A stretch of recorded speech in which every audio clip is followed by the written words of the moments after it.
우리에게 주시는 하나님 말씀은 열왕기상 7장 1절에서 22절 말씀입니다. 솔로몬이 자기의 왕궁을 13년 동안 건축하여 그 전부를 준공하니라. 그가 레바논 나무로 왕궁을 지었으니 길이가 100규빗이요 너비가 50규빗이요 높이가 30규빗이라. 백향목 기둥이 4줄이요 기둥 위에 백향목 들보가 있으며 기둥 위에 있는 들보 45개를 백향목으로 덮었는데 들보는 한 줄에 15이요 또 창틀이 3줄로 있는데 창과 창이 3층으로 서로 마주대하였고 모든 문과 문설주를 다 큰 나무로 네모지게 만들었는데 창과 창이 3층으로 서로 마주대하였으며 또 기둥을 세워 주랑을 지었으니 길이가 50규빗이요 너비가 30규빗이며 또 기둥 앞에 한 주랑이 있고 또 그 앞에 기둥과 섬돌이 있으며 또 심판하기 위하여 보좌의 주랑 곧 재판하는 주랑을 짓고 온 마루를 백향목으로 덮었고 솔로몬이 거처할 왕궁은 그 주랑 뒤 다른 뜰에 있으니 그 양식이 동일하며 솔로몬이 또 그가 장가든 바로의 딸을 위하여 집을 지었는데 이 주랑과 같더라. 이 집들은 안팎을 모두 귀하고 다듬은 돌로 지었으니 크기대로 톱으로 켠 것이라. 그 초석에서 처마까지와 외면에서 큰 뜰에 이르기까지 다 그러하니 그 초석은 귀하고 큰 돌, 곧 10규빗 되는 돌과 8규빗 되는 돌이라. 그 위에는 크기대로 다듬은 귀한 돌도 있고 백향목도 있으며 또 큰 뜰 주위에는 다듬은 돌 3켜와 백향목 두꺼운 판자 1켜를 놓았으니 마치 여호와의 성전 안뜰과 주랑에 놓은 것 같더라. 솔로몬 왕이 사람을 보내어 히람을 두로에서 데려오니 그는 납달리 지파 과부의 아들이요 그의 아버지는 두로 사람이니 노스의 대장장이라. 이 히람은 모든 논일의 지혜와 총명과 재능을 구비한 자이더니 솔로몬 왕에게 와서 그 모든 공사를 하니라. 그가 녹기둥 둘을 만들었으니 그 높이는 각각 18규빗이라.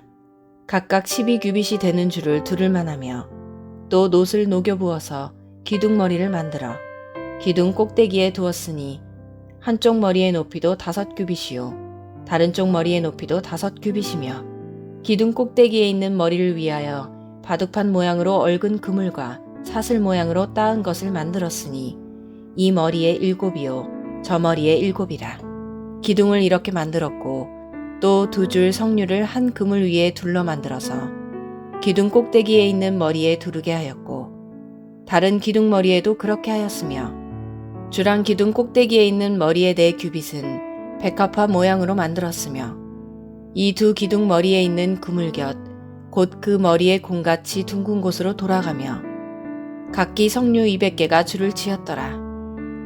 이 2 기둥을 성전의 주랑 앞에 세우되 오른쪽 기둥을 세우고 그 이름을 야긴이라 하고 왼쪽에 기둥을 세우고 그 이름을 보아스라 하였으며 그 2 기둥 꼭대기에는 백합화 형상이 있더라.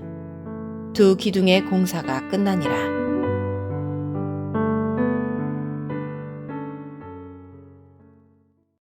오늘 본문 안에는 솔로몬이 자신의 왕궁을 지은 내용이 기록되어 있습니다. 열왕기상은 6장부터 예루살렘 성전의 외부와 내부가 어떻게 지어졌는지를 기록해 왔습니다. 그리고 오늘 본문 중에도 7장 13절부터는 다시 성전과 관련한 건축에 대해서 기록해 나갑니다. 그런데 그 사이가 되는 7장 1절부터 12절까지 솔로몬 자신의 왕궁을 짓는 내용이 들어 있습니다. 솔로몬 왕궁은 분명히 성전을 다 짓고 난 후에 완성이 됐습니다. 성전을 지을 때의 소요 기간이 7년이었고 왕궁을 지을 때에 소요된 기간이 14년이 걸렸기 때문입니다. 그런데 지금 성전을 건축하는 기록 중간에 왕궁을 건축하는 기록을 넣고 있는 것은 일반적이지 않은 일입니다. 일반적인 기록이라면 성전 건축과 봉헌식이 끝나는 9장 1절 이후에 왕궁 건축을 넣어야 맞습니다. 이처럼 제일 뒤에 기록해야 할 왕궁 건축에 대한 이야기를 성전 건축 중간에 넣었습니다. 솔로몬이 지은 왕궁은 성전보다도 훨씬 크게 5개의 건물로 지어졌습니다. 오늘 본문의 첫 절인 열왕기상 7장 1절과 2절을 보겠습니다. 솔로몬이 자기의 왕궁을 13년 동안 건축하여 그 전부를 준공하니라. 그가 레바논 나무로 왕궁을 지었으니 길이가 100규빗이요 너비가 50규빗이요 높이가 30규빗이라. 백향목 기둥이 4줄이요 기둥 위에 백향목 들보가 있으며. 솔로몬이 하나님을 위해 건축한 성전은 길이가 60규빗이고 너비가 20규빗이고 높이가 30규빗이었습니다. 그런데 솔로몬이 자기를 위해 건축한 왕궁은 길이가 100규빗이요 너비가 50규빗이며 높이가 30규빗이었습니다. 여러 건물 중에 하나가 성전 건물 전체를 압도하고도 남을 만큼 컸던 것입니다. 사람들이 하나님의 말씀을 보지 않고 건물만 본다면 이 건물의 규모와 아름다움 때문에 왕궁에 시선을 돌렸을 것입니다. 솔로몬이 지은 성전이 물론 화려함이 있지만 화려함을 목적으로 지은 건물이 아니었습니다. 하나님께서 선조 다윗에게 말씀하신 식양을 따라 말씀대로 지은 건물이었습니다. 그러므로 규모나 화려함으로 따지면 왕궁보다 더 뛰어날 수는 없었습니다. 그러므로 인간의 눈은 왕궁에 더 시선이 갈 수 있겠지만 이 건물들 중에 중심이 되는 건물은 바로 성전인 것임을 성전 건축 사이에 잠시 왕궁의 건축을 끼워 넣음으로 성전을 강조하고 있는 것입니다. 무엇이 예루살렘 성에서 가장 중심이 되는 건물인가? 그것은 솔로몬 왕궁이 아니라 하나님께 예배드리는 성전임을 강조하고 있는 것입니다. 저는 오늘 이 말씀을 통해서 우리는 무엇을 우리의 삶의 중심으로 두고 있는가를 생각해 보게 됩니다. 교회가 집보다 화려할 수는 없습니다. 교회는 하나님께 예배드리기 위해 지은 건물이기 때문에 집에 있는 안락한 소파나 침대를 들여놓을 수는 없습니다. 그러나 교회는 하나님께 예배드리는 구약의 성전과 같은 곳입니다. 회사와 같이 크거나 집같이 화려하지 않아도 그 도시의 랜드마크, 가장 중요한 장소가 되는 것이 바로 교회입니다. 성도는 하나님께 예배드리는 곳인 교회를 마음의 랜드마크로 삼고 교회를 중심으로 하는 신앙생활을 토대로 가정생활과 사회생활을 영위해 나가는 것입니다. 그러므로 우리는 스스로에게 질문을 던져야 합니다. 나는 하나님의 집에 관심을 가지고 있는가? 아니면 나의 회사와 나의 집에만 관심을 가지고 있는가? 어떤 사람들은 교회는 움직이는 우리 몸이 교회다 그러면서 눈에 보이는 교회에 대해서 별로 관심을 갖지 않고 주일 외에는 출석을 하지 않는 사람들이 있습니다. 그것은 건강한 생각은 아닙니다. 내가 속한 이 지역에 세워진 눈에 보이는 교회를 우리는 사랑해야 하고 우리 마음의 랜드마크로 삼아야 합니다. 성전은 만민이 기도하는 집이다 라고 말씀하신 예수님의 말씀대로 자주 와서 예배드리고 기도하는 공간으로 삼아야 하며 내 집에만 관심을 갖는 것이 아니라 교회가 청결하고 필요한 것이 잘 채워져 있는지에 대해서 항상 관심을 가져야 하는 것입니다. 하나님께서 이곳 파타야 땅에 여러 현지 교회들과 외국인 교회들을 세워주셨습니다. 그리고 우리 파타야 선교교회를 세워주셨습니다. 그 교회들이 바로 이 파타야 땅의 랜드마크입니다. 자기 집만 아끼고 사랑하는 것이 아니라 여러분의 교회를 아끼고 사랑하실 수 있는 성도가 되시기를 예수님의 이름으로 축원합니다. 오늘 본문 중에 7장 13절부터는 성전에 세워진 놋 기둥 둘을 어떻게 만들었는가를 소개합니다. 13절부터 15절을 보겠습니다. 솔로몬 왕이 사람을 보내어 히람을 두로에서 데려오니 그는 납달리 지파 과부의 아들이요 그의 아버지는 두로 사람이니 놋쇠 대장장이라. 이 히람은 모든 놋일에 지혜와 총명과 재능을 구비한 자이더니 솔로몬 왕에게 와서 그 모든 공사를 하니라. 그가 놋기둥 둘을 만들었으니 그 높이는 각각 18규빗이라. 각각 12규빗 되는 줄을 두를만 하며. 솔로몬 왕은 두로 왕 히람으로부터 물적 자원을 받았습니다. 그리고 성전에 세워질 두 놋 기둥을 제작하기 위해서 두로에서 전문 기술자 한 사람을 데려오는데 그 이름이 두로 왕 히람과 똑같은 히람이라는 사람입니다. 두로 왕과 이름은 같지만 다른 동명이인입니다. 이 히람이란 기술자의 출신에 대해서 14절이 기록하고 있습니다. 그는 납달리 지파 과부의 아들이요 그의 아버지는 두로 사람이니 노스의 대장장이라 라고 되어 있습니다. 이스라엘 중에 납달리 지파 과부의 아들이었고 그리고 아버지는 두로 사람이었다. 말하자면 혼혈이었다는 것입니다. 모계는 유대인이고 두로 사람으로서 놋을 잘 다루는 사람이었습니다. 14절에서 이 히람은 모든 놋일에 지혜와 총명과 재능을 구비한 자이더니 라고 되어 있습니다. 출애굽기서에 보면 모세가 성막을 지을 때 이 일을 감당할 만한 최고의 전문가이자 예술가인 부살렐이 있었습니다. 그는 하나님께서 모세를 위해 준비해 놓으신 사람이었습니다.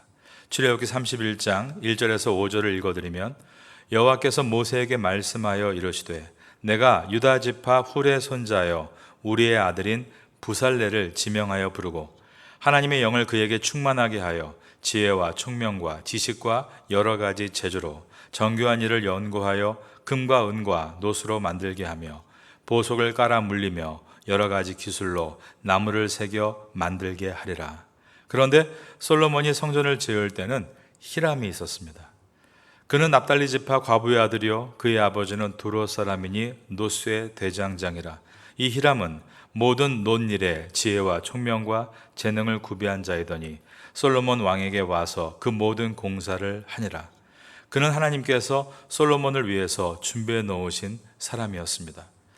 사랑하는 여러분, 여러분이 하나님의 영광을 위해서 사역을 하고 봉사를 하고 그리고 특별한 경우 교회나 선교센터와 같은 건축을 시작하신다면 하나님께서는 지혜와 총명과 재능을 겸비한 일꾼을 반드시 여러분에게 붙여주실 것입니다. 우리는 주님의 일을 하는 데 있어서 늘 인적 자원이 부족함을 경험합니다. 그러나 꿋꿋하게 주님이 맡기신 일을 감당하고 나아가면 우리는 생각지도 못했던 하나님의 사람들을 만나게 되고 하나님께서 하나님의 모든 일을 이루시고 성취하신다는 것을 알게 되는 것입니다. 여러분이 경영하시는 일들 속에서 하나님께서 예배하신 만남의 축복이 있으시기를 바라고 주님의 뜻을 이름으로 주님의 칭찬과 복을 얻는 성도가 되시기를 예수님의 이름으로 축원합니다. 성전 건축 가운데 놋으로 된 두 기둥이 세워집니다. 바로 우리가 많이 들어보았던 야긴과 보아스입니다. 오른쪽 기둥 이름이 야긴이고 왼쪽 기둥 이름이 보아스입니다. 아래에 있는 21절을 보겠습니다. 이 두 기둥을 성전의 주랑 앞에 세우되 오른쪽 기둥을 세우고 그 이름을 야긴이라 하고 왼쪽에 기둥을 세우고 그 이름을 보아스라 하였으며. 여러분, 기둥이라는 것은 본래 어떤 역할을 합니까? 기둥은 천장을 받치는 역할을 합니다. 그런데 성전에 세워진 기둥은 희한했습니다. 기둥이 아무것도 받치지 않았고 그냥 허공을 향해 세워진 것입니다. 그리고 기둥 꼭대기에는 백합화 형상이 새겨져 있었습니다. 이렇게 세운 것으로 두 기둥 공사가 끝이 납니다. 22절입니다. 그 두 기둥 꼭대기에는 백합화 형상이 있더라. 두 기둥의 공사가 끝나니라. 위에 아무것도 없는 기둥 두 개가 성전 앞에 우측과 좌측에 세워진 것입니다. 그러니까 통상적인 기둥의 기능과 전혀 다른 목적으로 세워진 것입니다. 그리고 이름을 오른쪽에 있는 기둥은 야긴이라 짓고 왼쪽에 세워진 기둥의 이름은 보아스라고 지었습니다. 야긴이라는 이름의 뜻은 여호와께서 세우실 것이다 입니다. 보아스라는 이름의 뜻은 여호와 안에 능력이 있다 입니다. 이스라엘 백성들이 이 예루살렘 성전에 있는 두 기둥을 보면서 여호와 하나님의 신실하심과 능력을 언제나 상기했을 것입니다. 여호와께서 세우실 것이다. 여호와 안에서 능력을 얻게 될 것이다. 파테아 선교교회가 여호와의 뜻을 쫓아가면 여호와께서 세워가실 것입니다. 파테아 선교교회가 여호와의 뜻을 따라가면 여호와 안에서 능력을 얻게 될 것입니다. 여러분의 가정이 여호와의 뜻을 따라가면 여러분과 여러분의 자녀들이 여호와 안에서 능력을 얻게 될 것입니다. 야긴과 보아스, 여호와께서 세우실 것이다. 여호와 안에 능력이 있다.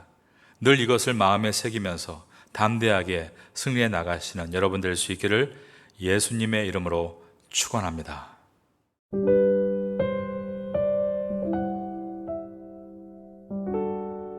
지금은 함께 기도하는 시간입니다. 4월의 공동 기도 제목은 첫째, 선교를 위해 기도하는 교회가 되게 하소서. 둘째, 이 지역 교회들의 필요함을 채워주는 교회가 되게 하소서. 셋째, 지역 사회를 섬기는 교회가 되게 하소서. 넷째, 태국 목회자들과 한국 선교사들을 후원하는 교회가 되게 하소서. 말씀을 붙잡고 기도하는 귀한 시간 되시기를 소망합니다.